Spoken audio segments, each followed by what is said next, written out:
महाभारत की कथा तो सभी जानते हैं, किंतु उसमें कई सारी बातें ऐसी हैं जिनका रहस्य हम समझ नहीं पाते। समझेंगे भी कैसे? हम तो साधारण मनुष्य हैं और ईश्वर की लीलाएं तो स्वयं देवता भी नहीं समझ पाते।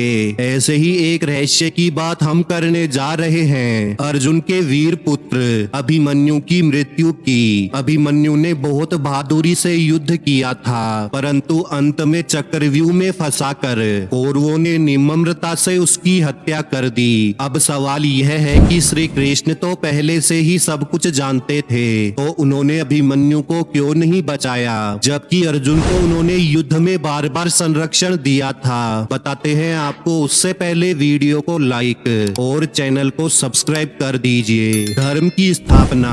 बात तब की है जब पृथ्वी पर अधर्म अपने चरम पर पहुंच गया था और धर्म की स्थापना हेतु देवता योजना बना रहे थे। धर्म की रक्षा के लिए भगवान विष्णु ने कृष्ण का अवतार लेने का निश्चय किया। तब ब्रह्मा जी ने अन्य देवताओं को ये आदेश दिया कि वे भी पृथ्वी पर धर्म की स्थापना हेतु श्री कृष्ण की सहायता करेंगे और इसके लिए सभी देवताओं को या तो अपने अंश अवतरित करने होंगे या उनके पुत्रों को पृथ्वी पर जन्म लेना होगा। सभी देवतागण अपने अंश या अपने पुत्रों को पृथ्वी पर अवतरित करने के लिए सहमत होते हैं, परंतु जब चंद्रदेव को पता चलता है कि उनके पुत्र वर्चा को भी पृथ्वी पर जन्म लेने का आदेश मिला है, तो वे व्याकुल हो गए और इस आदेश का विरोध करने लगे। वे अपने पुत्र से दूर नहीं रह सकते थे, परंतु सभी देवताओं ने उन्हें समझाया कि ये परमपिता ब्रह्मा का आदेश है, जिसे उन्हें मानना ही होगा और धर्म की स्थापना के लिए कार्य करना सभी देवताओं का कर्तव्य है। चंद्रदेव की शर्त।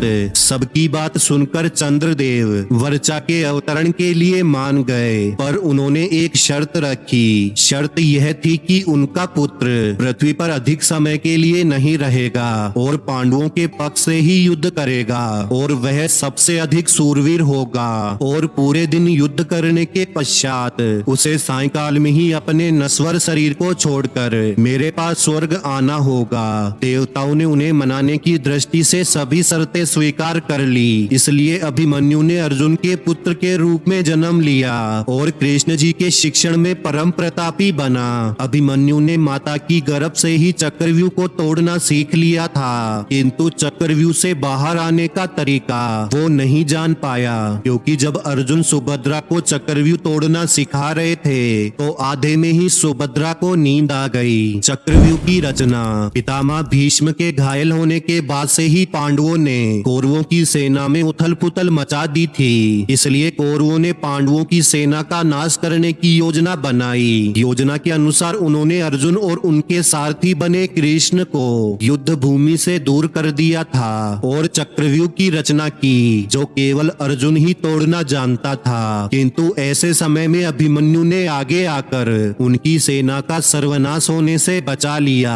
वह चक्रव्यूह के भीतर प्रवेश कर गया, किंतु उसके साथ कोई और योद्धा उसमें प्रवेश नहीं कर पाया। उन्हें चक्रव्यूह के द्वार पर ही जयद्रथ ने शिव के वरदान की शक्ति से रोक लिया। अभिमन्यु अकेला ही 6 महारथियों से लड़ा। वह घायल होकर भी लड़ता रहा, हार नहीं मानी, और जब अभिमन्यु के हाथ से शस्त्र भी टूटकर गिर गए, तब भी वह रथ के पहिए से लड़ता रहा और ऐसे ही सायंकाल तक लड़ते लड़ते उसके शरीर से रक्त की हर एक बूंद भूमि पर गिर गई और वह वीर गति को प्राप्त हुआ और इस प्रकार अपनी बहादुरी के कारण वो युद्ध भूमि का सबसे सूरवीर योद्धा कहलाया और शर्तानुसार जल्द ही स्वर्ग को प्रस्थान कर गया। यही कारण था कि श्री कृष्ण ने सब कुछ जानते हुए भी अभिमन्यु के प्राणों की रक्षा नहीं की और उसकी नियति में कोई बाधा उत्पन्न नहीं की।